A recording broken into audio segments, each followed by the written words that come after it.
This is the golden rule. Let's talk about it. We don't gotta walk around it. Your Bluetooth, the new tennis shoe, we finding new balance. Faith, family, and talents. How we find God around it. East y'all got the ox now. This your favorite channel. What we on Faith Talk? This a good space to talk. We gon' cross every road if we got a jaywalk. What we on sports now? No, this ain't Sports Center, but ever since Acot, the boy had the sport in him. Man of the house now. What we talking family ties? My dogs won't talk to me. Surely I'm a family guy. You can bring the conversation to me, get it analyzed. Men lie, women lie, the truth should be baptized. Whatever you put into this world is what you getting back. So why you listening in your car, try and sit with that? Why you listening in the gym, try and lift the gnat? This is Podcast Improved. Welcome to the Golden Rule. It's golden, baby!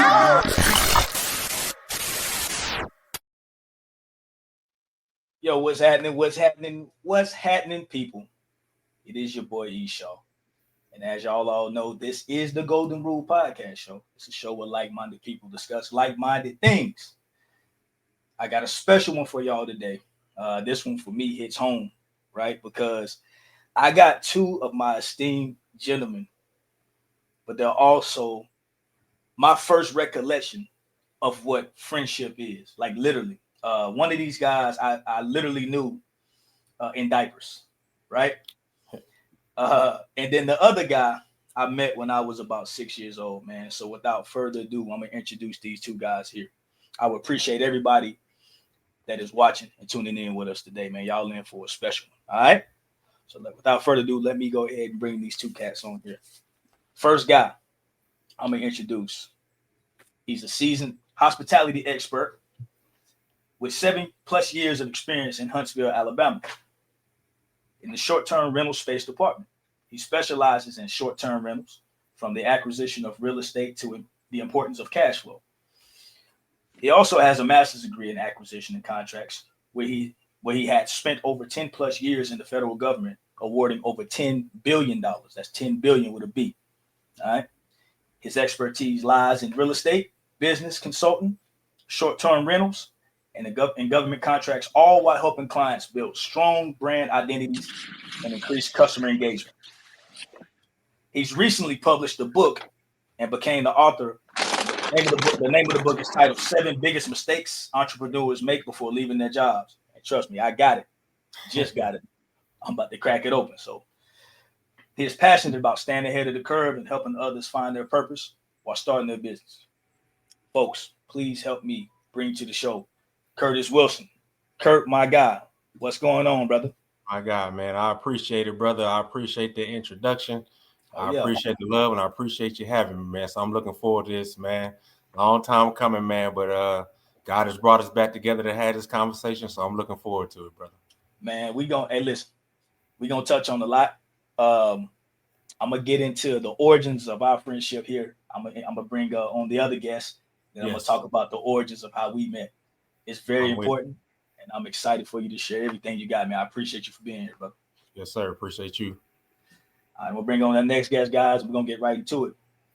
So this next guest of mine is the founder and executive director of the Adventist Community Restoration Center in Greensboro, North Carolina. The mission of ACRC is to restore fractured lives, rebuild broken communities, and renew hope for a better tomorrow. His formal training and certifications in Metropolitan Ministry, Executive Leadership Academy, and Urban Studies has equipped him to serve as a liaison to the community and faith-based organizations. His life's passion is to see communities, neighborhoods, cities transformed into thriving places of hope and opportunity for those that are often underserved. He has been honored to be a guest lecturer at the UNC Greensboro, the University of North Carolina, Greensboro, and Elon University to share presentations regarding faith-based community development and public health. He currently serves as the faith-based community engagement coordinator with the United Way of Forsyth County. What he is most proud about is being a loving husband and a girl dad of 3 daughters. Y'all please help me bring to the show my friend, my boy, Cedric Parker, Elder Cedric Parker, to the show, please. Ced, what's happening, man? Yo, what up? Hello. What's going on, man? What's good with you? Yeah, man. I appreciate you for this, coming. man. No, man. I appreciate you, man. Y'all too. It's been a long time. It needed to happen because, like I say, my earliest recollection of what a friend is starts with y'all. And B Lee too. I wish he could be on the show, but B Lee, y'all, and Miss Parker, we're gonna get into it. Ditto to that, brother. And for your audience that don't know, man, I know brother said as well. So if y'all didn't know, man, that's my brother as well. To the point, man, back growing up, man, we used to call each other cousins. That's how tight we was, man. So I'm looking forward to this conversation all day. Yeah, this is a family. Hey, this a family affair. We like I said, I met Kurt, and we'll jump right into it. So I met Kurt when my earliest recollection of Kurt was when I was three, maybe. Curtis used to stay right across the street from us. I grew up Lockspur Drive. That's right. And Kurt, they stayed right across the street from us. So that was my first friend in life. And like him and Mike, Mr. and Mrs. Wilson, man. That's where I was right there. Starting at 3-4 years old, playing literally in the sand together. Right. Kurt, man, tell us about the childhood, man. Tell us what you remember, because I was 3. You had what? You were a year older than me, right? I'm only 1 year older than you, man. And it's funny because both of our birthdays in July, man. So I'm July 9. So yours is July what? 2nd. So yeah, so we literally a year and 7 days apart, man. So I definitely remember, like I said, y'all may know him as Eddie, man. I knew him as Man. So I still call him Man to this day. So look, he can correct me when we in public, man. But when we having conversations like this Man. Right. So that's my brother right there. But man, what I can remember, what he's saying is true, man. Probably one of my best friends, what I'm saying, outside of my brother, that's not blood, was Man, because growing up on Lockspur Drive, I'm sure Eddie has talked about it on other podcasts, man, especially the episode with his sisters. But we was the youngest out the whole block, man. If you go back to them late 80s, man, early 90s days, me and Man and his sister Put was probably the youngest ones coming up the block, man. You had neighbors and Brian Travis and cats, the nicknames, man, Lamont Burns and all them cats, man. They was a lot older than we were. His sisters, all that. So we ain't had nobody left but me and Man. So we had it, and this was way before cell phones and gadgets and social media. So we had to make do what we do, man. So look, man, those are my memories, man. Just going outside, figuring out a way to playing red light, green light in the backyard. We used to have a big old tree in the backyard, man. And climbing that tree and all type of stuff, man. Jumping the fence, going to the creek, man. So them the memories that stick out to me, man. I can't remember the park that was down the street. I'm sure y'all can probably vividly remember. Bywood Park. Peeler Rec Center was far up the street. So man, them were the days, bro. Them were the days. So yeah, what Man is saying, I echo, man. That's definitely, if not my best childhood friend at that time, definitely one of the top ones for sure. Yeah, man. I just remember. First of all, I remember Mike, you, me, and Mike. Mike was a little older than us, right? But Mike was kind of like that big brother. Used to be a little rough with us, rough us up, but we needed that, right. And then I also remember Mr. and Mrs. Wilson. That just seeing them in the house, raising 2 boys, and even when I got out of line, sometimes they would kind of put I was Mr. Wilson, man. I ain't want no parts of Mr. Wilson. Right. So like and Miss Wilson was the sweetest lady you could ever imagine. Right. But I just remember seeing that was the first time I had ever seen a mother and father in the same household raising.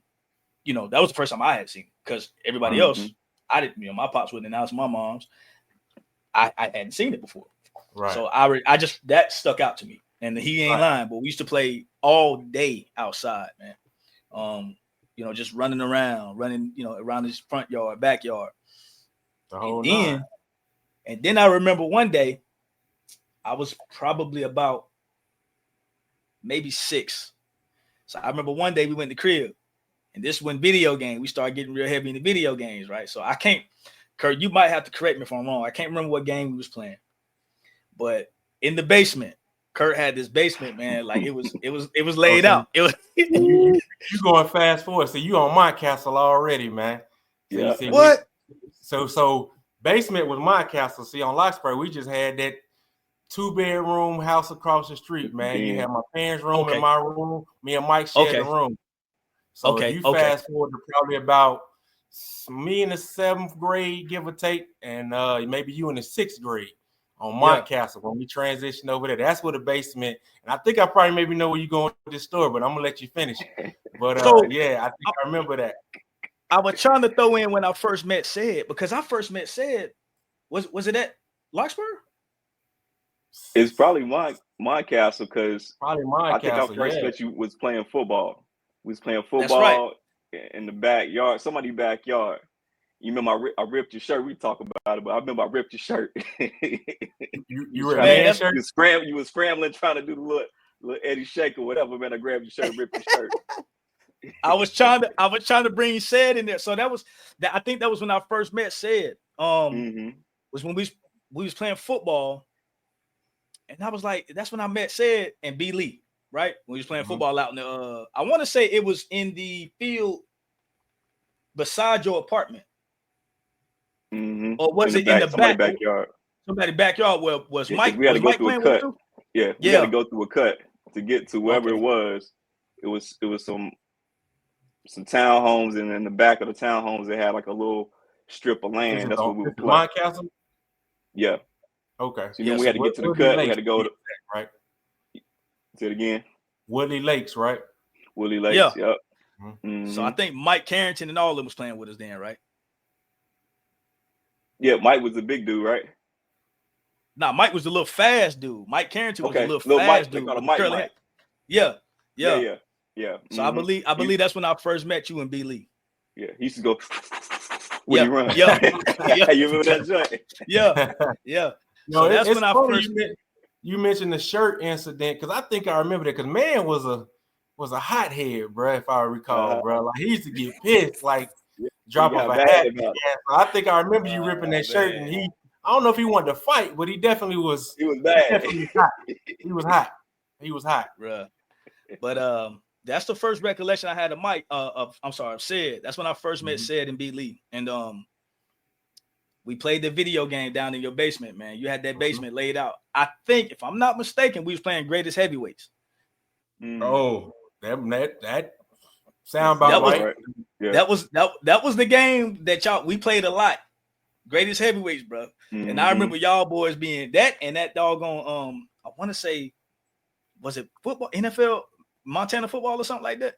So if you talking Greatest Heavyweights, that would have been on Super Nintendo, if I ain't mistaken, man. And the funny thing about that, I don't even think we owned a console at that time. I mean, Cedric's father, man, Uncle Bill, I remember he used to rent that thing, man, and we used to have that thing in the basement, man. So we can go into a whole stories about Saturday nights, man. Uncle Bill, Greatest Heavyweights was Sega. Consoles.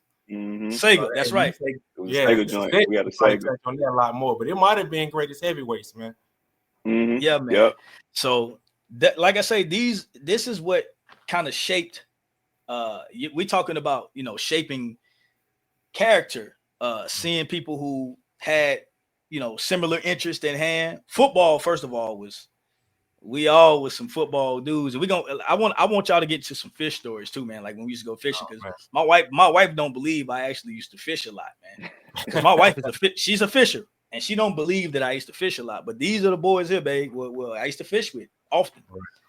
Right. Long fishing that started at 5 o'clock in the morning at Woodley Lake with the coolers, with the coolers, man, and digging up worms, bro, in the woods and all type of stuff, bro. So yeah, them were the days when you talking about the fishing day, man. Them the days. I tell my kids, I say, y'all just don't know how much y'all got it privileged now, man. But I tried to take my son fishing a couple times, and he just got that look like, nah, man. Man, kids, I'm doing something wrong, or he just ain't into it like he used to be, bro. Yeah, man. It's very important, Ced and Kurt, how exactly did y'all? Because I ain't gonna lie to you, until today, I thought y'all were blood cousins. Really? I really did, because that's how we met. So can y'all just touch real quick on how y'all actually met, or how, how y'all's origin came about?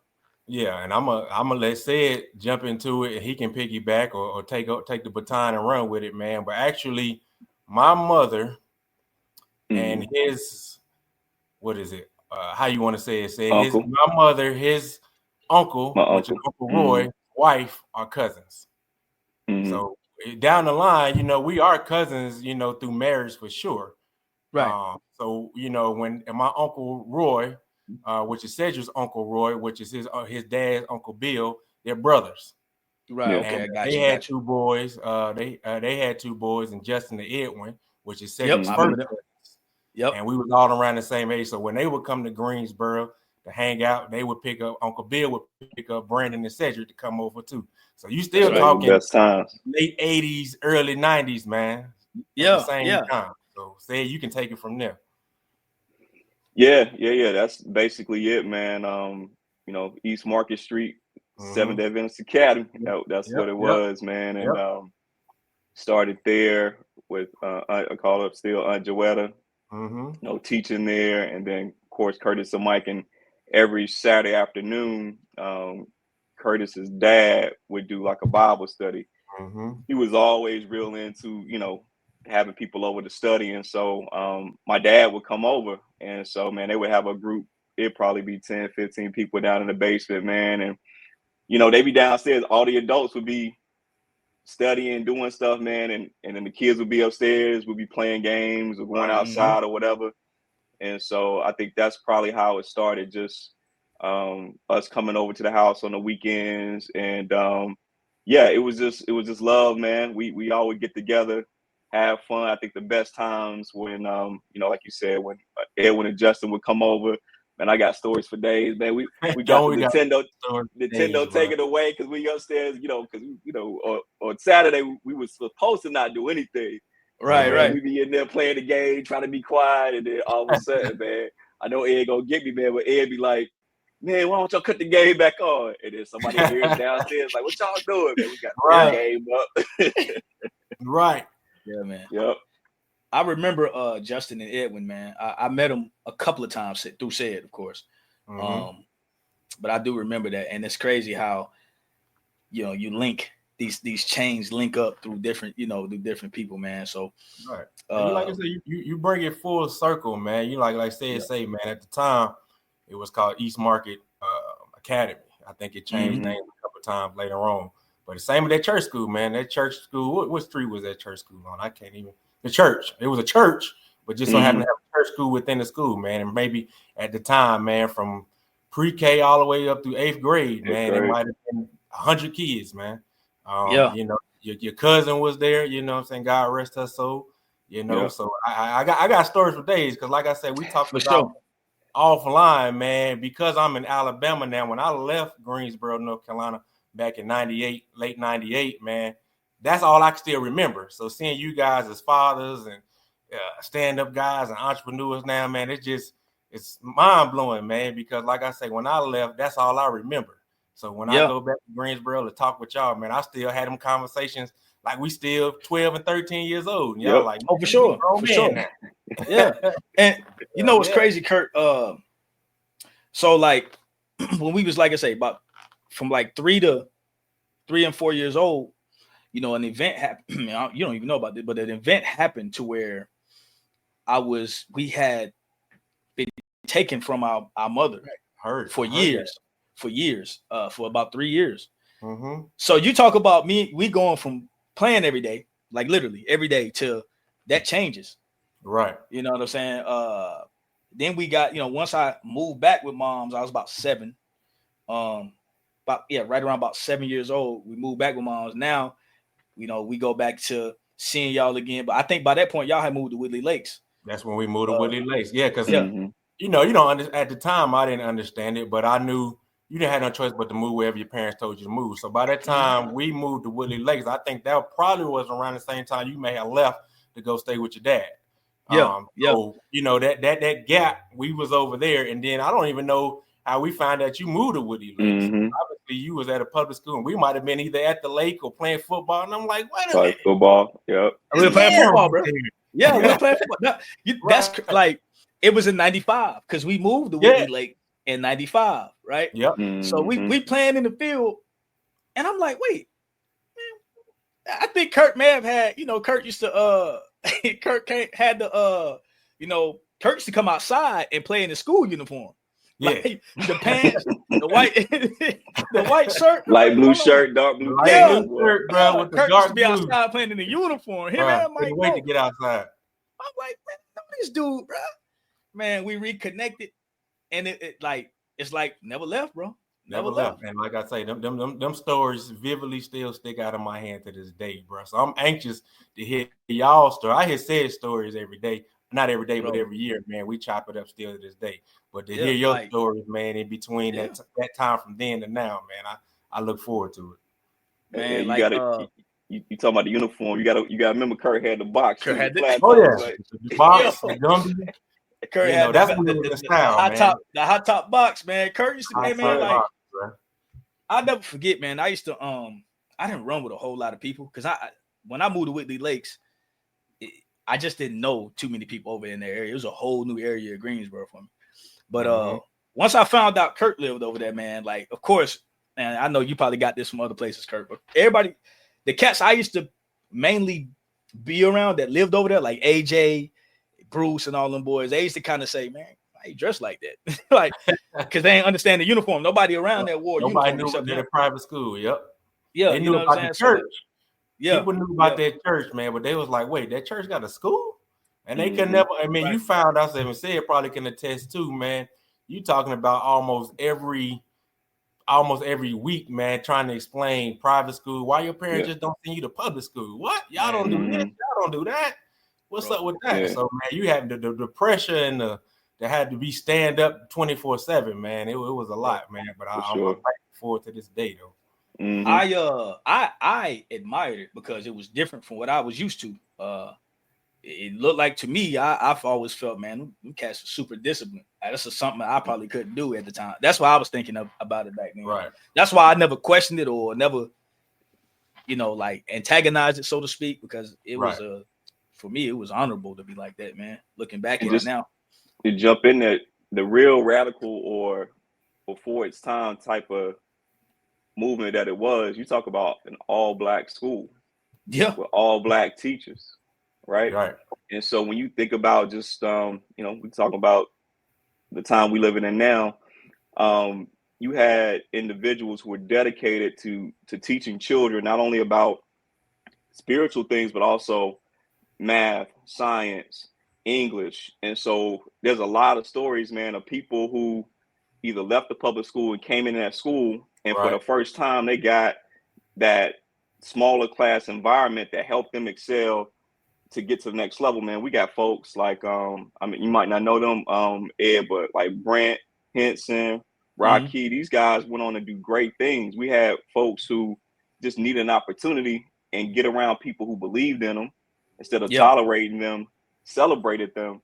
And man, like they just took off and went to the next level. So the cool thing about that, or the radical thing about that, is this was an all black school, all black environment. And it just impacted so many lives. And so shout out to Sister Kendall, Miss Cook, all those folks who really made that possible, because now you look back at it, you just don't see it like that anymore. And they were some trailblazers.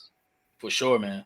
And to be quite honest with you, man, this next point I'm gonna get into speaks to that. Because, all right, Kurt, so you left in 97, 98, right? I left in May of 98, bro. We didn't even finish out the summer. I didn't even get it. As soon as I walked across the stage, 8th grade, we was on a one-way ticket to Huntsville, Alabama. Well, at that time, Birmingham, Alabama. We moved to Birmingham. We moved to Huntsville. But I didn't even get a chance to say goodbyes or none of that, man. It was one-way ticket to Huntsville, Alabama. I'll say Alabama. So. Right. So, I said that because right around that time, that's when I would probably say 97, 98 to be exact. That's when me and B. Lee started hanging real tough. Yep. I you know, B and Said knows this. B Lee was like that was my little brother. Like I don't even know if you know Kirk, but me and B Lee at one point were closer than me and Said, only because we were closer in age, and I used to hang with B Lee every day. I can believe that. So you like spend a night at your house. Yeah, for sure, man. Like it was to a point where I would, you know, Miss Parker. That's mom's. That's mom's. You know, that's my second or third mom. I used to be over there all the time. Yeah, me too. Me too. If I wasn't at my house, then my mama and grandma, they knew I was. It was only one other place I could be. You know. But and I say this to Said, I never told him this, but man, Said, I used to the reason why me and Said got so close is because number one, Said used to Said was tough, man. Said used to hold us accountable. Yeah. And then I used to look at the way Said carried himself. Like he don't know this, but I used to look at the way he carried himself. I looked at everything. No, you know, I looked at everything he did, from how he kept his room clean, how he held himself like in front of people, like how he carried himself in front of people. Yeah. Said was smart as heck in school. Like he made great grades. Grades. You know, how people looked at him, how people interacted with him, his mannerisms, the way he carried himself on the field. Sports, Said was tough. He outworked everybody because we wasn't the most talented. You know, we wasn't the fastest. And I got like Said used to be like, dude, I'm not. He used to say it. He had a sense of self that most people his age didn't have. He used to always say, like he used to always say, bro, I'm not the fastest, I'm not the biggest. I ain't about to lift the gym, but you're gonna have to show me. Like, you're gonna have to show me who you is. Right. Like, and he, whether he noticed or not, kind of passed that on to me, to us. Brandon looked at everything he did. Brandon, like, B. Lee soaked up everything. And for me, because I didn't have an older brother, my older brother was in prison at the time. And I definitely didn't have a younger brother. I grew up with all girls. So I'm looking at his dynamic with Brandon, how he cared for Brandon, and kind of like, I was like, man, I'm kind of jealous. I want that. Never said that, but I'm like, man, I want a brother like that. So what I'm gonna do is, he don't know I'm looking, but I'm gonna soak up everything he teaching Brandon. You know, and that's what I took from Said. And like I say, man, like everything he did, I looked at. Even, you know, some of the like you know, he dated my cousin for a long time. Everybody knows. Yeah, I remember that. I remember that vividly, bro, man. I used to look at their dynamic and be like, dang, like I want to treat a woman like that. Like, right. You know, how he was as a man, and I seen him go from a teenager to a man. I was like, dang, man, I want to carry myself like that, man. So he don't know that, and I'm telling you now, Said, a big reason why I hung around y'all as much is because I longed for the relationship that you and B. Lee had, and I longed for a big brother, and that's really what you became to me, man. Hey, so if you want to speak to that, bro, did you know I was looking, or how, like, you know? Nah, man, I just looked at it honestly, man. Again, shout out to my dad, man, my pops. Just that's just the type of person he was, man. So just to be real transparent. So like Brandon, you know what I'm saying? All my brothers, we all got different dads. And so my mom, I never looked at my brother as like, you know, step brother or whatever the case may be. It's my brother. Yeah, Rick. And so my dad would, Rick, man, man. Come on, man. Yeah. That's my God, man. Well, Pops, man, was just always just a stand-up guy, man. So I remember when I was younger, my dad would come and pick me up, and, you know, Mama Pops went together, you know, like you were saying before. That was something that wasn't common to me as well, like seeing, you know, Uncle Bobby and Aunt Joetta. But my pops would pick me up when I would go stay with him on the weekends. And so on the weekends, I would go, you know, hang out with Pops, and Brandon would be like, man, like, why does Said go with his dad? You know what I'm saying? And so after a while, my dad was like, man, nah, he coming too. So, you know, every weekend, Dad had me. I went to Disney World. Brandon went to Disney World. We was going places. And so I think part of that was also, with me, like anybody like yourself who came around, man, it was just love. I didn't see, any kind of separation or whatever. If you was my friend, you was my friend. And Dad was really big on loyalty, so was I, man. And that's one thing I know about you, Ed, man, was you always were very loyal. Your relationship with my brother, with Brandon, was always like just love, man. Like you said, just hanging out, playing basketball, playing sports, man. So I never even gave it a second thought, man. It was just, you was Ed, man. You was my friend, and I was just gonna make sure you was good. You in the house, man. Whatever you needed. Mom would whip up something in the kitchen. Same thing over to Uncle Bobby, Uncle Curtis, and Joetta's house, man. I remember just going in the refrigerator, eating Cheerios, doing stuff like that, man. So it's just that was always a thing, man. You was you was my friend, man. You was my brother, so never looked at it any other way. Yeah, man. I never once ever felt like, that's the thing. I never once felt like I wasn't part of, the Parker household when I was over there. I remember the first time I spent the night over there, bro. You might not remember this, but there was a Tyson fight. And okay. It was a Tyson fight, man. Your mama cooked a bunch of wings, bro. Man, mama was Miss Parker. Man, I bet you I remember one night. Was that the Tyson and Bruce Sheldon? Nah, that was a Tyson and Holyfield. That's when he bit Holyfield ear. That was Tyson and Holyfield. It had to be Bruce Sheldon, because Tyson Holyfield, I watched that one with you talking about when he bit him. That was the second fight then. That's the second fight. That's second fight. Okay. Yeah. And she cooked a bunch of wings and some stuff, man. And me, Rick, you, B. Lee. I think you was in the front room watching it. Mm. I'm talking about your bedroom. I'm sorry. I can't remember. Maybe you was in the front room. But I just remember, like, yeah, man, this right here. Is it the same house that I used to go over there to? That same house, or is this a different house? Same one. Okay. Huh? Mm-hmm. Yeah, it's the one right across from Claremont.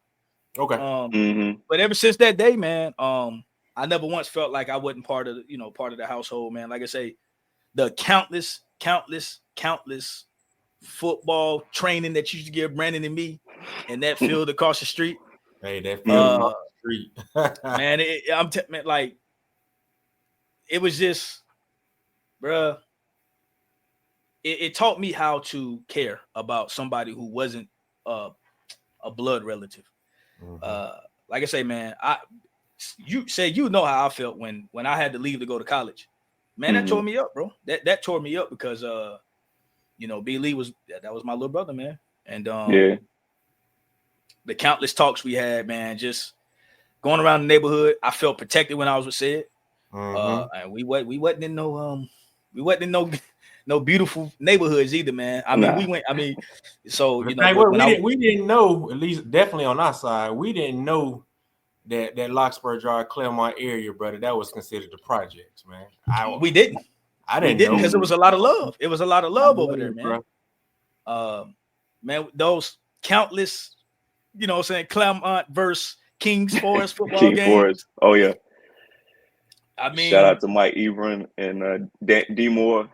Man, it was always love, man. The people that, GT, Gary Tillman, all said partners, like literally, I was introduced to them through Sid, and it was all love, man. Like, it was just that was big bro to me, honestly. And the way Sid carried himself, even to this day, he became my spiritual mentor all through college. I had some issues in college, man. I would call back and sit me and Sid to chop it up. And that's the dynamic that we got. That's bro. That's bro. That's that's the best I could put it. And that's love, man. That's powerful. And Miss Parker, that's mom's. That's how it is. Shout out to rest in peace to Mr. Bailey, man. When I went a couple of times, I rode with Mr. Bailey. A couple of times. I even did I even go with y'all one time to clean the building? Probably so. Yeah, that sounds about right. I think I went one time, maybe once or twice, to clean the building with y'all, man. And Mr. Bailey, just his spirit, man, was you had no choice but to feel, comfortable around him, because, man, Mr. Bailey was smooth, and You know, it was like he was a part of his family if you was with him. Right. That's what I got from him in that van, back in the van, riding along, man, about to go clean the building.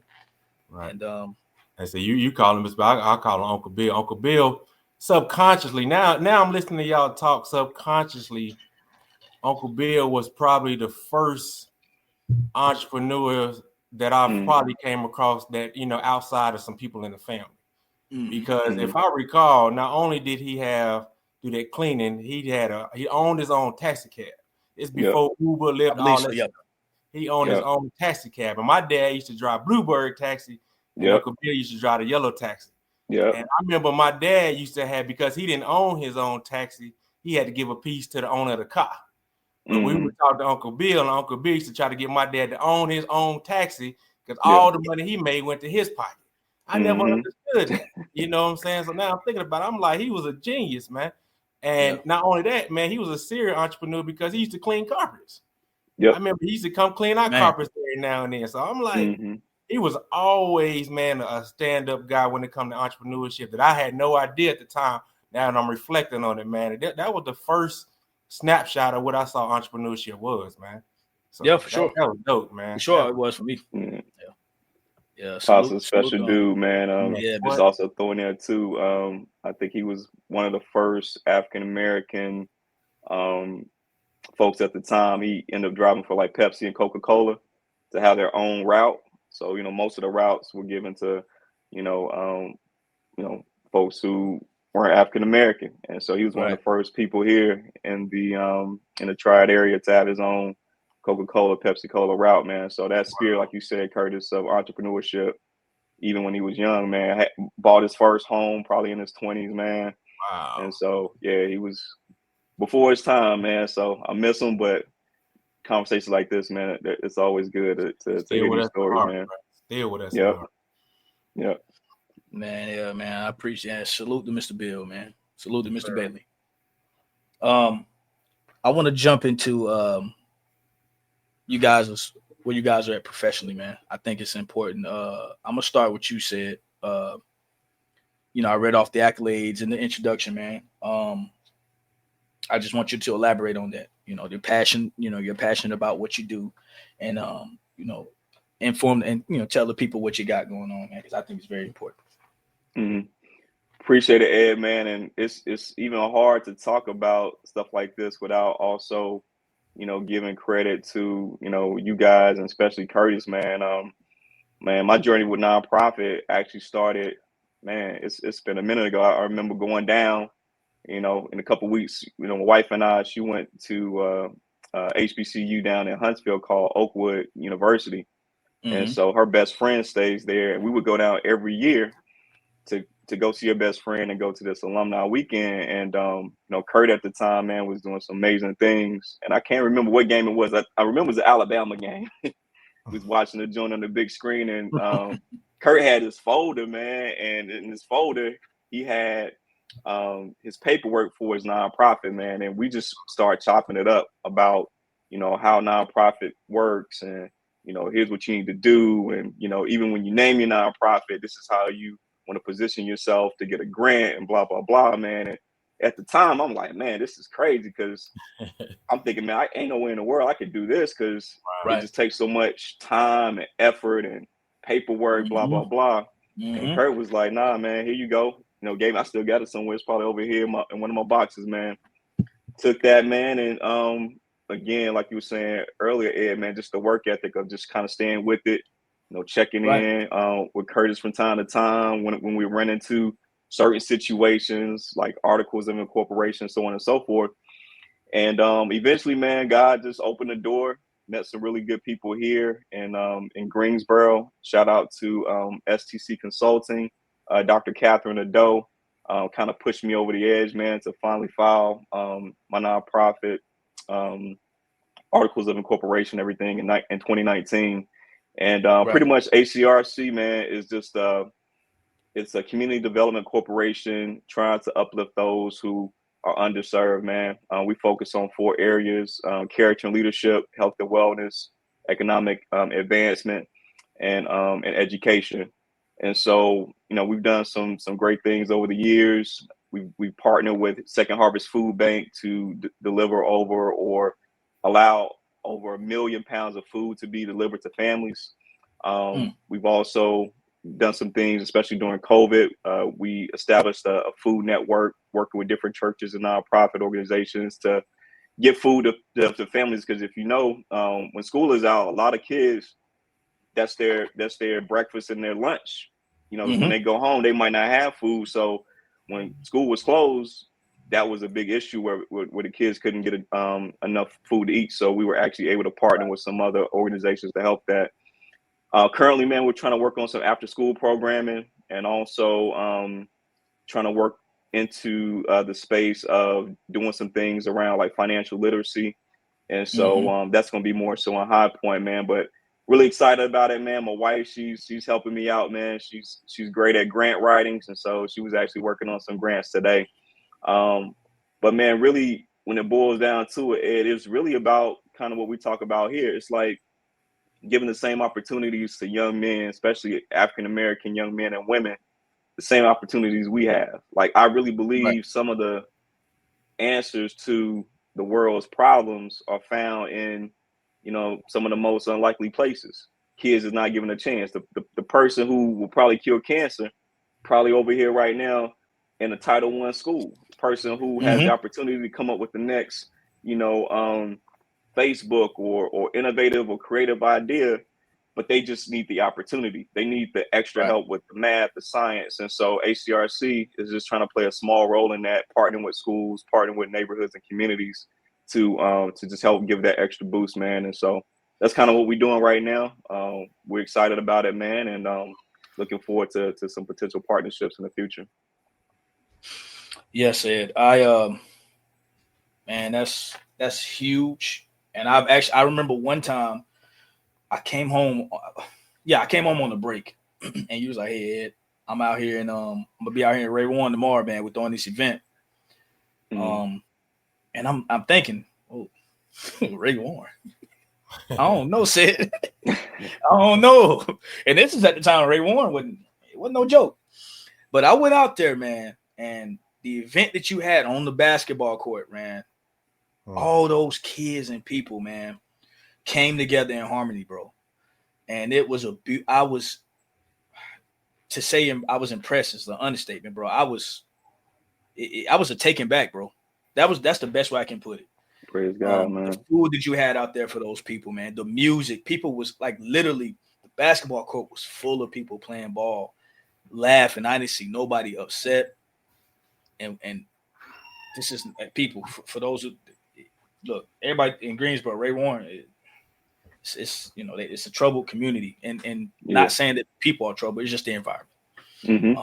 But man, it was just a beautiful event that you threw, and that's when I was like, yeah, man, like this guy here is amazing, man. Like what you're doing. So I appreciate and applaud you for that, man. And I know a lot of hard work goes into it.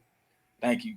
I'm thankful for your wife, man. She helps you out a lot with that, man. But that's a big thing. You're always gonna be blessed when you do stuff like that. And I tell my wife all the time, when you do stuff like that, man, when you put others above yourself, and it's coming from your heart, you always gonna be blessed, man. You always gonna be blessed. God. For sure, you're always gonna be blessed, man. I know you got a website out. You got a website for it. Are you currently on social media with? So you can find us on social media. I believe it's the ACRC. You can find us on Facebook, Instagram, and also our website. So I think it's _ACRC.org. And again, we're just trying to make an impact, man. Making sure everybody has the opportunity to excel, man. Especially in these times. I think we gotta, as you know, some people, Dr. Farrakhan used to say, sometimes you got to do for self, man. And this is part of it. It's about building communities, man, strengthening communities, strengthening families, so that we're able to rise and meet, and exceed expectations, man. And so, 100%. Yep. 100%. Yeah, this is where it starts, man. Everybody always, y'all talking about it. What's the solutions? Well, we're gonna make sure that I'm gonna make sure that I put out there, your social media platforms where everybody can find you, because this is a part of the solution. It starts in the communities. It starts right here, with our people like Cedric Parker, man. this is a part of the solution, for those who have those questions. So, man, I appreciate that, Sid. Sure.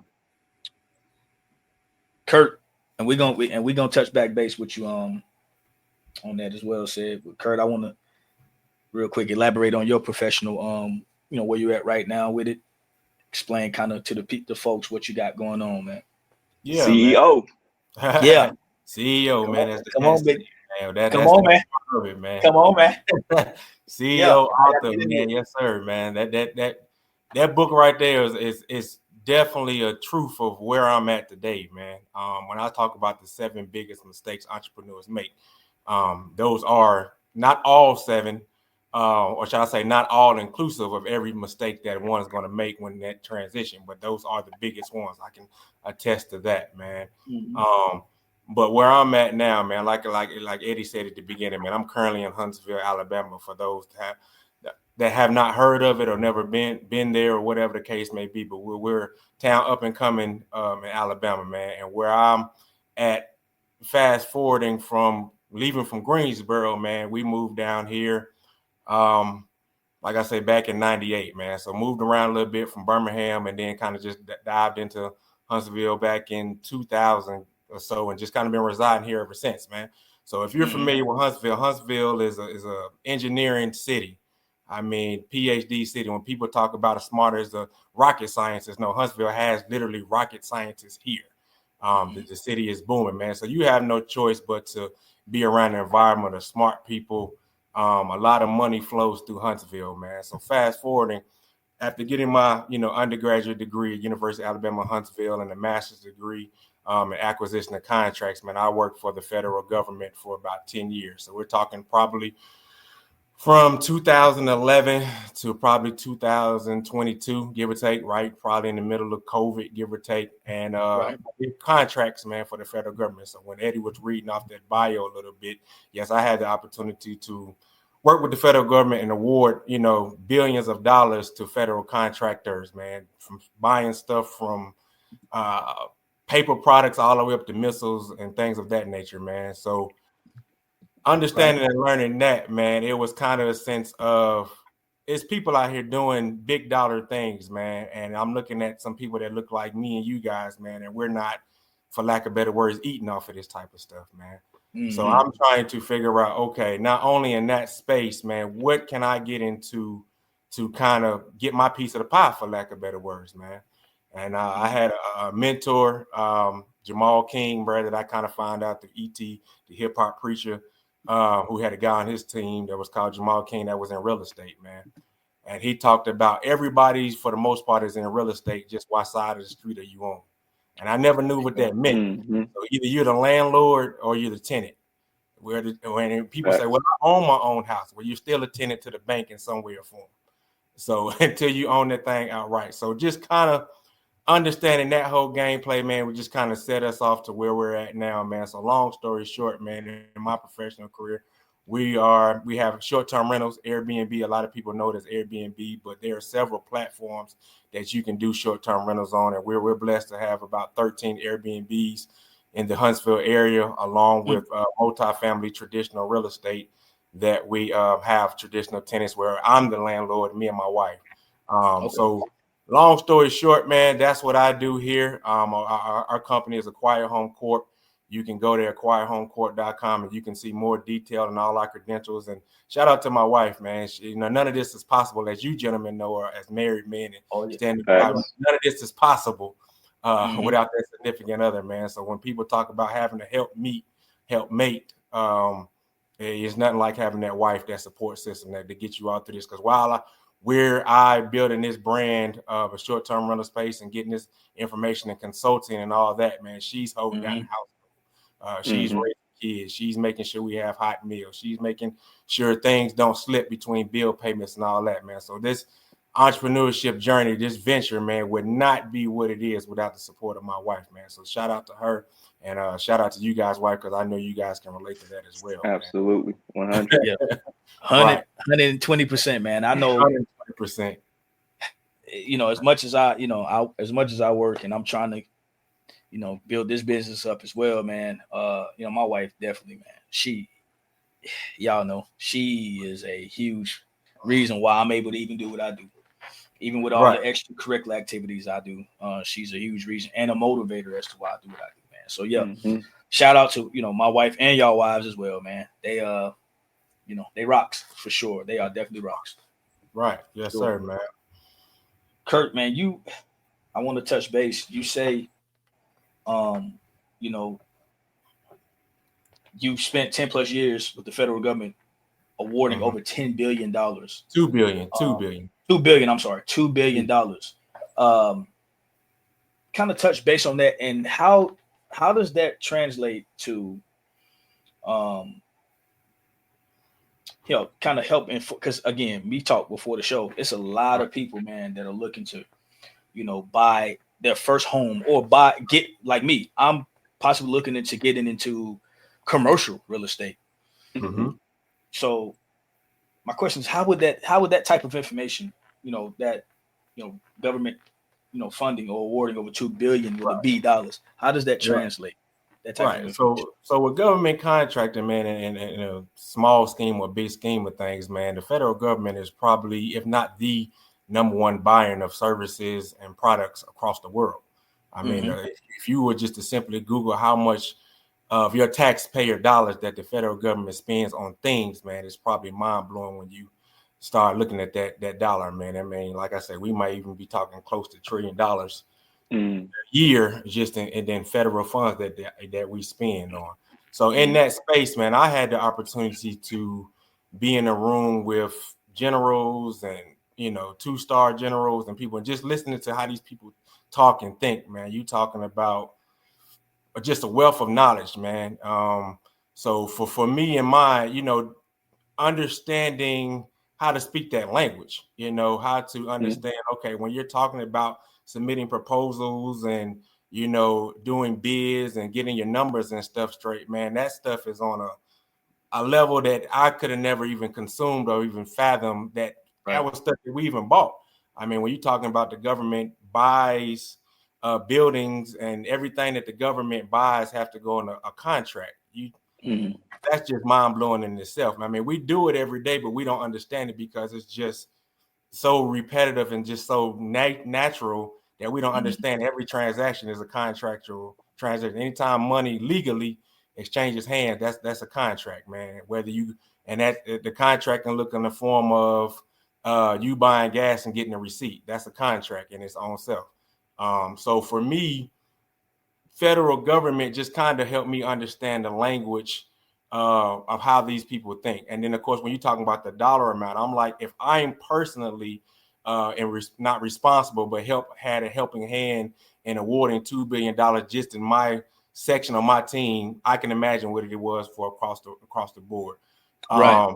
So how does that transition to real estate and all that? Well, the same concept. The federal government, they don't necessarily buy real estate, but they become tenants to others that have real estate. So, for example, as you talked about buying commercial property, the government, let's say you have a commercial property in Greensboro or somewhere of that nature, the federal government can come to you and say, well, we don't necessarily want to buy that property, but we want to lease it from you. We have some people coming there because we're working on a project, especially like with Cedric's nonprofit and things of that nature. We will give you federal dollars. We will give you grant funding to use that facility. And that's kind of the space that I got into. Okay, well, we're talking about acquiring clients and things of that nature. Well, simply I make the federal government one of my major clients.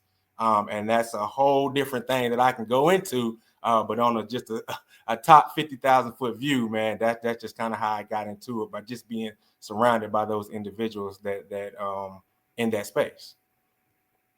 Man, that's a real big tool to have, man. Somebody with your expertise, that I could, hey, Kurt, man, look, man, I'm thinking about, because me and my wife have talked about it, and we are making strides to do it. Yeah. So, man, it's real good to know that I got a friend that actually speaks that type of language, because a lot of people don't speak. Yeah. I'm one of them that really don't. I understand certain things, but not even just not speak the language, man. Most people, especially in our communities, we don't even know it exists, man. I mean, exactly. probably correct me if I'm wrong, man. But the good word talks about, our people fail for the lack of knowledge, man. That's it. And Right. that's a prophetic word right there, man. Just in itself, that verse right there, man, is really the truth, man. When you look at the economy and how our people, for lack of a better word, just behind the curve on a lot of things, man. Mm-hmm. I mean, they teach, and like I say, man, you cut me off, but they teach us so much, man, about going to school and getting degrees and all that, which all that is very important, man. But they never teach, ownership, man. And having some and that true generational wealth. It's starting to get a little traction now with social media and things of that nature. But man, our parent generation and things like that, we just never knew about it, man. We just knew about, blue collar jobs, work 40, 50 hours a week, bring home a check and turn it over to somebody else. So, sure. Just kind of understanding that shifting that mindset, man. It's just mind changing to say the least, bro.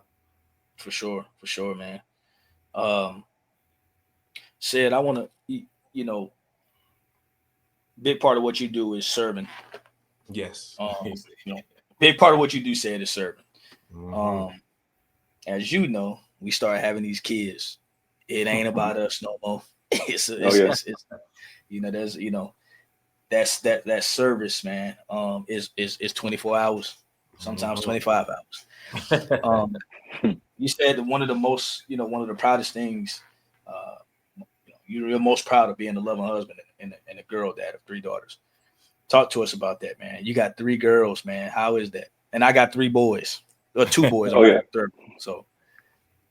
Yeah, man, it's a blessing, man. I tell you, every day is always, a moment where, you just kind of gotta smile and, laugh, man. Cause it's just, it's special. It's special, man. You try not to take these moments for granted, man. I know Curtis and I, and Mike, we always should talk about, I think it's a movie called Holy Man. And I think Shannon Sharp mentioned the same thing. Like, you only get, 75 summers, right? If you blessed, if you bless, that's 75 years. So think about every summer you get. Like right now, I just turned 42, man. So you do the math. I got 30-some summers left, Curse. You know what I'm saying? Like that's the mindset. Exactly, that you got to look at just how you approach, your family, making sure you're intentional about everything that you do, man. And so, my wife and I were blessed when I got married. She has a daughter, and Shania. Shania is 21. She's my bonus daughter, and I love her to death, man. She came into my life, man. I think she was 6 years old, and the same thing, like you said, man. I think my dad and the way he kind of dealt with, my brother and that whole situation just kind of prepared me for just being, a father figure in her life, man. And so super proud of her. She's a junior at the University of Connecticut, man. Smart, majoring in communications, man. And so that prepared me in that respect. And then my wife and I were blessed to have Eliana in 2018, man. And so again, man, we had kids in that situation. I think I was 35, and so again, having some life experience behind that, but you still don't know everything, man, once you get into it, right? And so she's just a special child, man. Just very loving, very caring. Her and my dad had just amazing relationship, man. And so each and every day, man, in Eden was born in 2022, man. Crazy story about Eden, man. I just started college. My wife finished her master's degree in December 21. So she walked across the stage pregnant at the time. I don't know what made me do it. I started classes in January 2022. My first big paper was due the weekend of spring break. Eden was born on March the 8th. I literally hit send on March 8th, like 7 o'clock in the morning, and then took my wife to the hospital to give birth to Eden, man. So, you talk about managing family stuff, man, but she's been such a blessing, man. Out of all 3, she is definitely the one that's going to go test the patience. Oh, yeah. Over the place. Oh, yeah.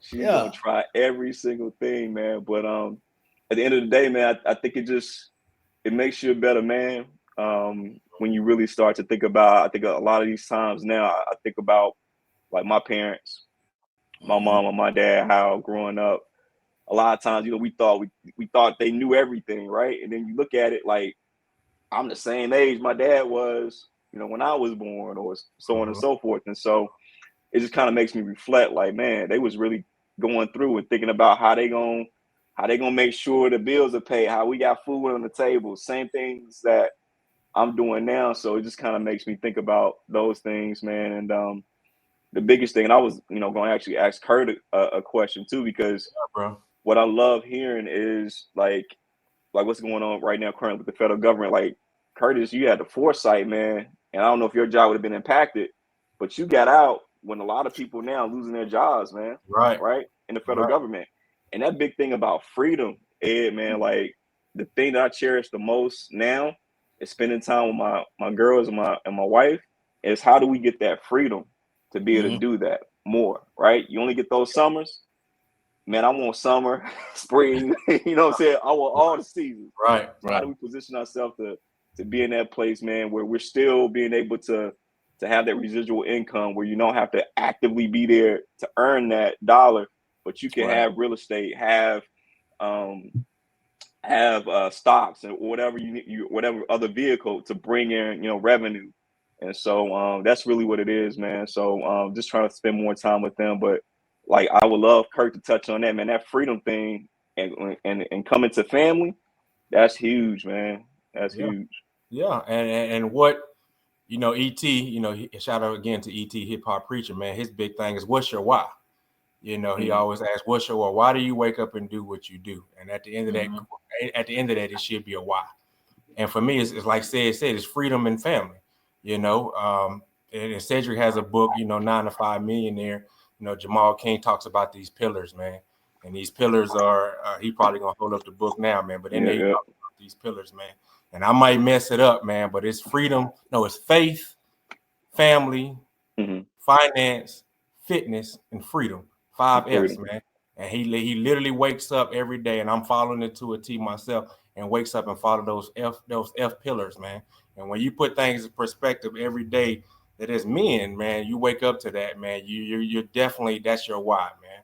So as far as that, said my mom was just talking about the other day. She said, I was thinking about you the other day because I was gonna get on your case back in 2022 when you left. You really had to walk away from this secure job, because her mindset, you about to walk away from not just a secure job, but the federal government. That's harder to get into the federal government, to go out here and do some short-term rentals type stuff.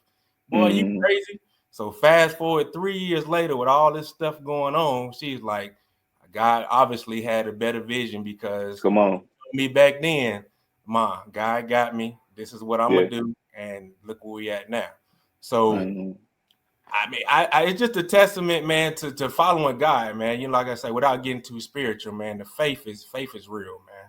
Faith is real, man. It definitely takes a leap of faith, man, to literally walk away from a secure job with family, with little ones, to go out there and kind of bet on yourself, for lack of a word, if you want to mix the two a bit. But just bet on yourself, man, and be successful with it, man. But it definitely takes a lot of strategic planning and things of that nature, hence the book. I mean, I made a lot of mistakes that cost a lot of time and money, man. But to fast forward to where we're at now, man, I still wouldn't trade it in for the world, because like I said, that has given me freedom to literally, we're blessed, to me and my wife, we can spend literally every waking moment with each other. Nobody knows when we're going to leave this earth, man. But we're blessed to where she's working full-time in the business. I'm working full-time, and even the kids now are starting to do their thing within the business, man. So I can't describe the feeling of that. I mean, there is stress. My wife can probably get on here and say some days, she ready to say, I'm about to go back to being the RN, man. But at the end of the day, man, it's a blessing to be able to work with your spouse and have that freedom to choose to, I don't feel like it today, or if I do feel like it today. So, man, that's dope, man. That's exactly what I'm trying to establish here with this golden rule. Man, you're doing it already. Yes, sir. Not just the podcasting, but just I can branch off, in several areas, man. My wife is ultra smart. She got a lot of ideas, man. We're just trying to put the pieces in place to where we can, make it happen. And it really starts with, like you said, Kurt, just time, freedom, dude. Like, it's easier said than done. But once you get to that point, man, it feels great to be able to, like, I'm spending a lot more time with my family now than I once did a couple of years ago. Right. And there's no feeling like it, Eddie, man. And then to understand that one day you're going to be able to pass that on to your kids, man. That's a joy within itself. I mean, one of my mentors always talks about, when he talks about real estate, that just imagine from a financial standpoint how far the curve you could have been, or how ahead of the line you could have been if your parents would have gifted you a house, at 22 for a graduation gift.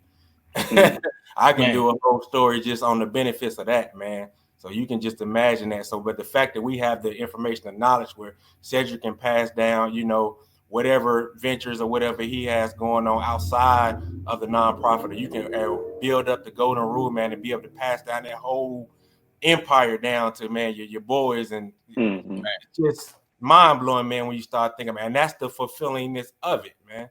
Right. Just knowing, we won't physically, if the world's still going on, we won't physically be here, man, but knowing that you created a legacy that's going to go on to generations to come, man, that's the fulfilling part.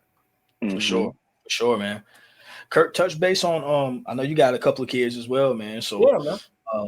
Touch base on that, man. Touch base on the family, man. Yeah, man. So personal life, man, I got 2 kids, man. My kids are Clark and Carter. I don't even mind sharing their name. My Clark is my daughter.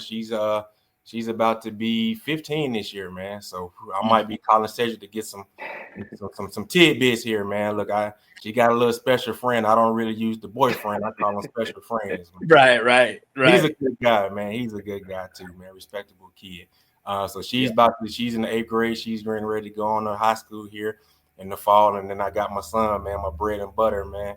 He's 6th grade, about to be 12 next month, actually. So April he'll be 12. So he's you don't have the Eddie and Cedric and the Wilsons, drive for football, man. He's a gamer, man. Yeah. So, you had them boys, man. You definitely want them to follow in your footsteps. But he tried it out. He was like, I don't know about this football thing, Dad, but let me pick up this controller. So go for it. But they're my world, man. I wouldn't trade them in for the world, man. That's for sure my joy. We're 2 and done. So because I tell people all the time, man, look, as much as I love them, as much as I praise them, I say, me and your mama, we want to buy our time back when we get to our late 40s and 50s. So. That's right. We want to buy our time back, man. So, but I love them to death, man. Those are my joys right there. That's what's up, man. Real talk, Kurt. I was just gonna jump in there, man. I got an article that I read. The gaming industry is gonna be one of the next, I guess, $1 billion industries that's supposed to overtake the entertainment industry, man. So maybe he's moving in the right direction on that, bro. Look, I push and support everything, man. Like I say, I'm and my wife, her name is Caress. I tell her all the time, man, I'm not gonna be the ones that tell them. I limit their screen time and stuff, man. But for sure, I think when we was doing for the audience, man, behind the scenes, man, I couldn't figure out my audio on this computer here. And I had to call my son in just to help me with some basic stuff like that, man. So I don't shut it down. I just listen and learn, man, because you can learn a lot from youth. every day, bro. Just hearing y'all talk about y'all kids I'm laughing because it just seems like 20, 30 years ago we was kids. So I laugh every day, man. Look, I got CJ. He's 12. That's my bonus son, but that's my son, man. And I learn something from that kid every day. That kid is super bright. He wants to be a paleontologist and he wants to go to Clemson. Nice. He already know what he want to do, which is at 12. I had no clue. So, shout out to CJ, man. And then my 3-year-old or 2-year-old, I keep saying he's turning 3 next month. That kid that's a COVID baby, man, for it. Like that kid is something else, man. I was gonna get on you and say it about that. I said both of y'all got some COVID babies in there. COVID babies, man. They different. Man. They different. They came here already knowing what's going on. What's that? Right. They already Well, know what's happening. I commend y'all. Y'all got the COVID babies. I got the COVID weight that I'm still trying to fight off, man. That's all right. We're gonna get it. Hey, we're gonna do it together. Working it off. Yes, sir. Right. Yeah, we're gonna do it together, man. It's a blessing, dude, to have kids. It's crazy, man. I wanted to ask y'all, y'all did daycare with y'all kids, right? Yeah. Well, I did. Yeah. You did too, said? I did. You did? Okay. My mom did. Oh, that's right. Sure enough. So you may be able to relate to this. Kurt, when y'all took a tour of the daycare, y'all was about to, put your kid in before you, man, on that tour, did you shed some tears watching your child? Like you had to relinquish that responsibility to the director of did you shed some tears, bro? Oh yeah, especially with my daughter. She was the first one. So I mean, when my son came around, it was a little bit different for one, because he was the second, so we was used to it. He gonna be all right, little man. And the second, because he's a male, I still sometimes emphasize that on surface. But with baby girl, dude, you talking, me and mama had to go to work. So you talking she was about 3. Yep. You taking her down there to that daycare, man, and you don't know these people, you don't know these other kids, you don't know the parents, you don't know anything. And she can barely talk. So if something happened, man, this world is crazy. It's like you gonna shut down this whole daycare if I got to. And of course, I'm not the only parent feeling like that, man. No, you're not. No, you're not. So man, I'm just, dropping her off at that daycare, man, and she's clinging onto your leg, man, asking, why are you dropping me off to this people I don't know, kicking and screaming, crying. And that's another thing, just a sidebar real quick, man, when you talking about the freedom and the entrepreneurship stuff, it's like, I can't even spend these adolescent years, these most important years of my kid's life, because I got to go make a buck. I don't even have a choice. It's just crazy, man. But that feeling, man, I don't know, man. That dropping baby girl and she holding onto your leg and you almost gotta pull her off you, man, and hand her over to these strangers, man. It definitely tears for happiness, tears and tears of just I don't know. Yeah, man. That was way harder for me, bro, than I thought it would be. And we just on the tour. We not even dropping them off. We just touring the place, man. And we going through classroom to classroom, and just having to step back and watch this kid who's growing up, relinquishing responsibility onto these directors, man. Dude, I had a moment where I was crying, bro, straight up, and it was tough, bro. It was tough. And he was doing well. I was kind of upset. I was like, dude, why are you doing so well in this place? You don't even do this at home. Because that's look, especially for mine, man. After they're good at what they do. These teachers are great at what they do. They are, man. They are. You talking about a good week, man. After about a week of being there, man, she's hopping out of her car seat, running into her classroom before I can even get a good hug and kiss. She already gone. I'm like, man, I'm the one still crying. She like, what's your problem, Dad? Suck it up. Right on, man. Right on. So I just wanted to ask that because I thought it was something wrong. I'm like, why am I experiencing this, man? But man. So daycare is coming, and I got another. I got little Kaiden, man. He'll be born in June, so we're having another boy in June. Man. It's a blessing, bro. I'm working hard, man, to get to a point where I can spend still as much time as I can with these kids to be with, to spend with these kids. Right. Just trying to figure out different ways. And that's what this golden rule, and that's why I'm trying to establish this now, man. So, and when you talked about the commercial, I'm going to bring it back there for a quick second. You talked about the commercial real estate. Of course, I'm going to be biased to real estate, man, because I'm in it. And I just think that's one of the best ways to free up that time, man. I mean, real estate, it's so many plays you can do with real estate to make money, man. And like I say, it's work. It's work before you get to that true mailbox money that they talk about, man, and that passive income. But if done right, done respectfully, man, that real estate will probably free up a lot of that at a quicker timeline than you can probably I ain't gonna say fathom, but that to make happen, to lack of better. And so I would definitely love to grace your podcast again, or come up there and speak at Cedric's, nonprofit, man, and just kind of dive into the benefits and the pros and cons of real estate that we weren't taught about, man. We just weren't taught about, man. And I can spend a whole podcast just talking about that. Shout out to Kurt again. I didn't share this piece of it, but we actually started a business as well called Parker's Real Estate Ventures, and same thing, man. That's what I'm talking about. Come on now, Steve. We've been doing that since 2023, man, and we're trying to get into the short-term rental space, and then also, like you said, multifamily, man. So just trying to make it work here in the High Point, Greensboro, Forsyth area, man. So again, shout out to Curtis, man, just kind of being a trailblazer, man. That last trip last year in Huntsville, man, he took us around, him and Caress, man, showed us the city, showed us the play.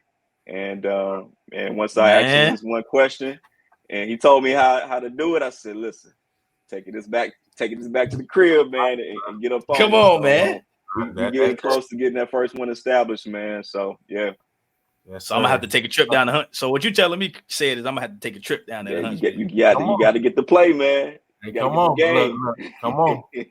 I was just telling Mike, my brother, man. I said, man, I got to figure out a way to get back to Greensboro. There's just too many. It's too many people there, man. That I would love to connect back with, man. But yeah, come on, Eddie, we here. Oh no, trust. No, my wife loves to. We coming because I got to get the game, and it's very important, man. This is something that we really want to do. We putting ourselves in a position to where we can do it. And we, more importantly, man, we just trusting in God, man. We know that God gonna do all things. He gonna make it right for us. We know that. So I got to come down there now and get the instruction for real. Yes, sir. So yes, sir. Yeah. So, you know what I'm looking forward to. I know you about to jump in there, Eddie, man. And Curtis, we talked about this on the trip last year, man. Yeah. You were saying basically, part of this is also helping other people understand and know and having more friends to get to do life with, man. So I can't wait for the day, man, with me, you, and Eddie, man. We on somebody beach, man, with the fam and watching the kids and enjoying life, man.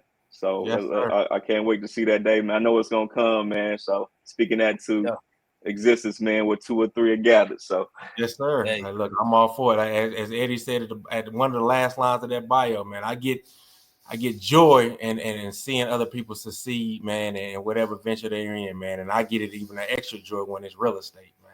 Yes, sir. Because I'm like, you see it. You see for what it can do, bro. And, man, I look forward to that day, too. Said me and wife were just talking about the other day, man. I said, we do enough trips and stuff, just me and her, which are enjoyable to say the least, man. But it would be nothing like it, man, to do it with the people you love, man. Them trips with the people you love. It's what I do professionally, man. I help develop people. I'm in customer service, of course, but I general manage an automotive shop, so I'm in automotives, which is crazy. I didn't know nothing about cars before I got into it, but the fact that they allow me to work in an industry that evolves every day, and then I get to manage people and help develop people into leaders. I love it, man. So I love seeing people succeed at something that sometimes they don't even think they can succeed in. Right. It is. It is the reason why I do what I do. It's just a passion. It's hard to explain sometimes, but the joy I get when one of the guys that works beside me becomes a leader it's I can't even put it into words. I know exactly what you said, bro. You know what I mean? So Kurt, we not only are we coming down to check you out, but part of what before I met my wife, man, I had a joy with just being at home chilling, playing sports, going to work out, and being in my house chilling. Yep. That was my joy. But she's a traveler, bro. We try to travel at least 2 to 3 times a year. Most wives are. Yeah, and it is it's the most exhilarating thing, bro. When we out there, I never got on a boat ever in life before I met her. It is the most exhilarating thing possible, man. Being on the beach, you couldn't get me to no beach. You couldn't do it. I'm not going in no water. I'm not going in there. But the beach is so relaxing to me, bro. Right. So Soon as my wife drops this baby, we get my boy, and we get him acclimated to this world. Me and the wife, we got to get back out there, man. We're trying to plan something now, so we can make this said Kurt happen as soon as y'all want. For sure. Look, come on, man. Yeah. Look, we here. I tell people all the time, man. You tell me where y'all going, man. I'll do my best to try to meet you there. For sure, man. Do my best to meet you there. And like I said, the feeling of it, man. The feeling of seeing, like you say, your kids and even a step above your kids, to see that happiness on your wife's face, bro. Yeah, man. Take her to those type of places, man, and just give her a break from her day to day, because sometimes they don't get the credit, man, for all the work that's passed on to us, man. I mean, you guys, even in these conversations, say Kurt, but I'm telling you, man, the wife definitely does a lot behind the scenes, man, that they don't get public recognition for, and be able to return that back to them in the forms of just little trips and things, man. It's just priceless in itself. Yeah, man, that speaks volumes to you. Like my wife, she's met just about everybody that I've dealt with in my life and who have helped shape me.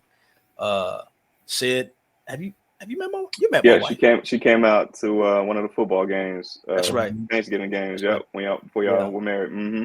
Yeah. Eddie, do you remember years back, man? We came to Charlotte and we met you, man. Matter of fact, you took us to a restaurant, a brunch. I still got the picture. Matter of fact, it's still on Facebook. But man, you told us about the it was like a science museum out there. And I don't know if your wife came or not, man. I felt like I met her like she came, but it might have just been you, man. You definitely didn't. Yeah, if this was over, you definitely didn't meet her then. It was over. It was before COVID for sure. Yeah. You definitely didn't meet her. But she has to meet you though. Because again, it's one of the ones that helped shape who I am. So she definitely. That's why I say we got to come down to Alabama. I haven't been to Alabama in over 20 years.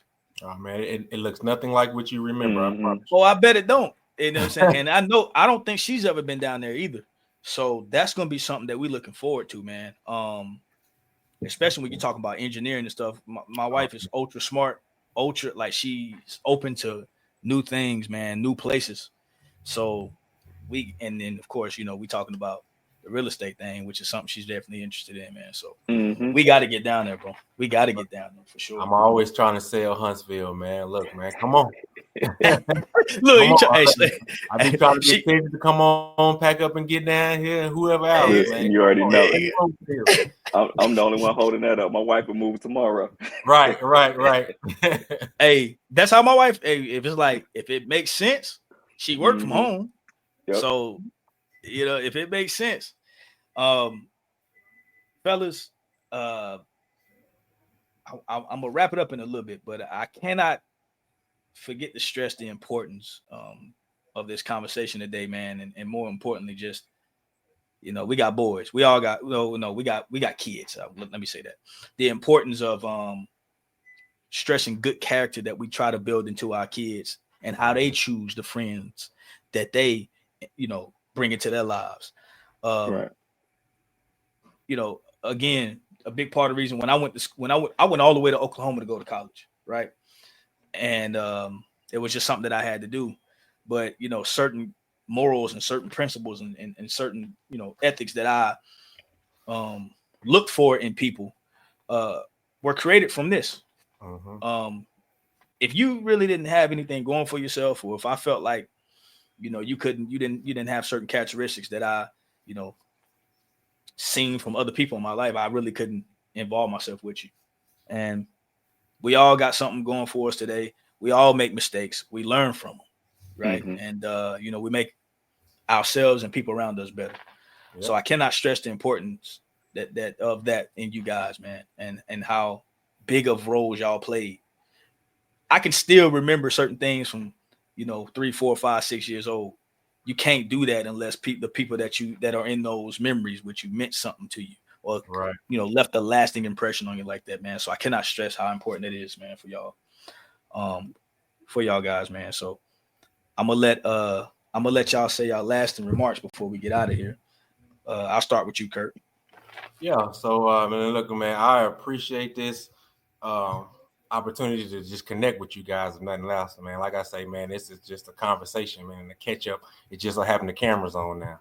So, look, Yeah, for I sure. appreciate. I don't even remember how it really came, folded all the way back around, man. But I think ended up tagging me in one of your posts, man. And I'm like, you don't even have to ask, bro. Just tell me the time and the place. I'm there. I'm gonna clear my schedule to make sure, man, because if nothing else, man, just to connect with you guys, man. But to hear and seeing how much you guys have matured, how much you guys have turned into men, fatherhood, marriage, all the nine, man, that's just commendable because we are still a statistics that's not the norm. No. We are not the norm Right. when if you go out there and look at the statistics, man. So shout out to you guys. Shout out to y'all's village. And you guys are carrying that torch, man. But as far as me personally, man, I appreciate the audience for rocking with, man. May God bless the Golden Rule podcast and all the endeavors, man. And I look forward to coming back and really diving into some real estate and giving you guys some free nuggets, man. As best as I can, man, because I'm still learning as myself, man. But like I said, I'm an advocate of if I know, we know. So you guys, man, maybe one day he can come on and do a live where y'all can ask questions, man, and I'll be happy to answer them, man. But for those that want to get in contact with me directly, man, my website is A Quiet Home Corp. I have all my social media links there, but in my Instagram, I believe it's A Quiet Home _home. So you can reach out to me, DM me there. And even on Facebook, I know Facebook is a thing of the past, but man, you can type in literally Kurt Wilson, man. And if I got room, I'll add you as a friend and you can DM me, man, and we can have a conversation there. But man, Eddie, I appreciate you, brother. Said, you my brother. I'll see you next month. Chop it up next month, baby. So, man, Yes, God sir. bless y'all, and man, keep doing what you're doing, brother. Kurt, man, I appreciate it. And you definitely, no question, will be back on here sooner than you think, actually. Yeah, I'm here. And we're gonna discuss that. This will be, by the way, folks who are watching on Spotify, Amazon Music, Apple Podcasts, Prime, YouTube Music. So you can hear this, you can play this back on there. And Kurt, like I said, I tagged Kurt on the Facebook. So like his Facebook profile, y'all can reach him there. And like I said, he just mentioned his website, so y'all can reach him there as well. I'm definitely want to make sure I highlight that as well. After the stream. Go ahead, say it. I'm sorry, man. No, you good, man. You good, man. I'm just gonna end with a story, man. I don't know if you remember. There was one time we was at the house at my mom's house. We been in my room. We were playing Madden. And we was playing Madden. We had bet some money. Me and you, Eddie. You remember that, Jay? It was playing because I want to hit a bet. I could beat your man. So beat your man. So back in the day, man was my game. So we playing the game, man. I'm talking to Ed like, yo, man. Yeah, you thought you could beat me, and Ed was on there quiet for a minute. He was playing the game, Kurt. Hey, Ed dropped the controller real quick and ran out the house, man. I tried to grab him. He was on the front porch. He said, I'm going to pay you, I'm going to pay you, man. Hey, man, I'm trying to get him, Kurt. Hey, look, man, you went in that man's domain trying to beat him at his own game. You should know, man.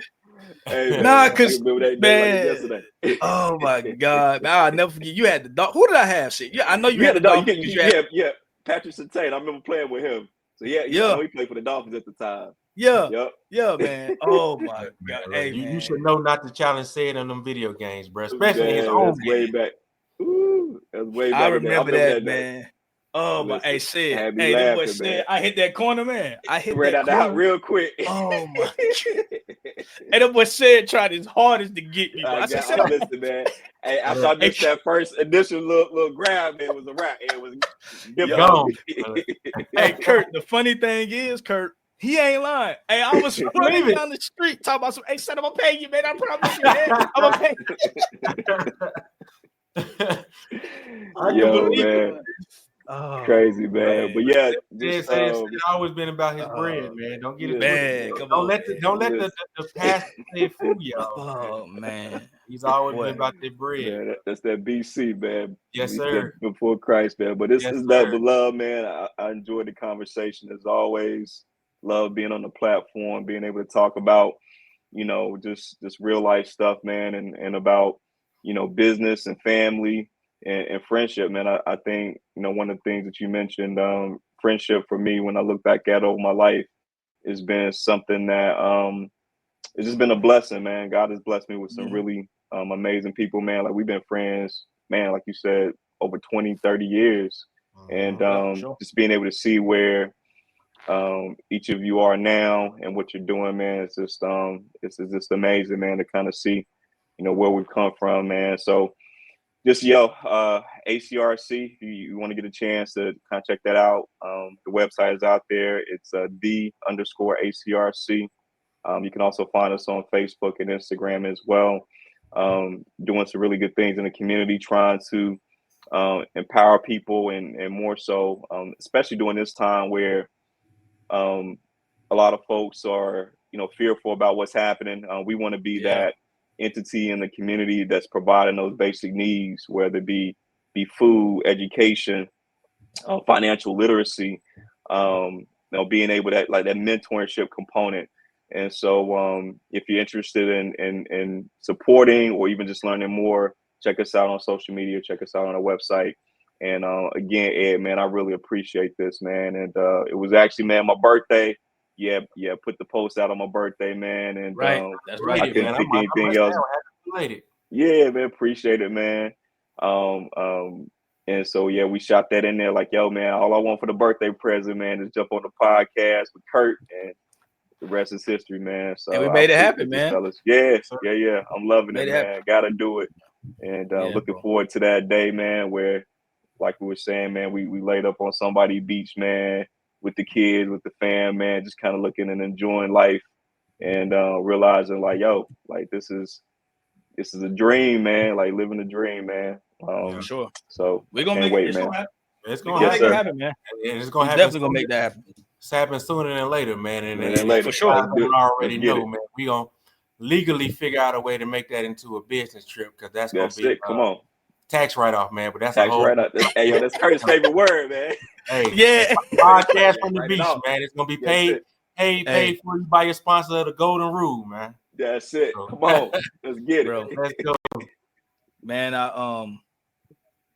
This has been a special one for me, man. I appreciate both of y'all boys, man. And I'm gonna tell you, first of all, we definitely gonna make that happen. Kurt said, I'm talking about sooner rather than later. Both of y'all will be back on the podcast.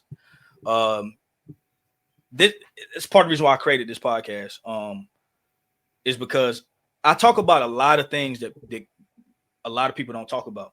I feel like, financial literacy, being able to, learn how to either grow your own food. My wife, she gardens. She's trying to teach me. She's trying her best to teach me how to garden, man. But learning how to either garden your own, grow your own food, or learn how to grow your own food. Education. That's why a lot of my episodes have been on education in the community, because I feel like those pillars, like you say, financial literacy, education, food, health, wellness, fitness, those things are essential to building a community, man. Yes. And if if I have people that know about that, that's why I'm thankful, man. That's why I say I'm always blessed, because I'm blessed and I'm thankful that I got people, friends, brothers who actually can speak on this stuff and get this information out to people, because it is very important on building communities. This is how you build a community, talking about these things, implementing these things into the community, man. So more than anything, guys, I appreciate y'all for blessing my platform, this podcast, with that information. And y'all will be back on sooner rather than later, for sure. Once again, you tell me when, bro. Hey, look, I don't clear my schedule for a lot, but certain things I will clear my schedule for, and this is definitely same here. So sure, man. I'm gonna go ahead and close it out, guys. I'm gonna put y'all in the backstage, but if y'all want to sit tight for a little bit, man, we'll chop it up about some stuff. Go ahead. No cameraman, but I really appreciate y'all, man. Thank Curtis Wilson, Cedric Parker, folks. I really appreciate y'all, bro. So there you have it, folks, man. Y'all got a chance to meet two of my colleagues, two of my best friends, two of my brothers, man, really. And they shared a wealth of knowledge with y'all today. I hope y'all enjoyed the show. I hope y'all really enjoyed the information, man. But more importantly, just to see brothers, black men who are still hanging, still laughing, still impuing wisdom and knowledge and understanding with each other after 30 years of friendship, man. That's the key. So, man, I love y'all, man. Thank y'all so much for hanging out with me, man. And until the next show, I'm going to holler at you. Peace.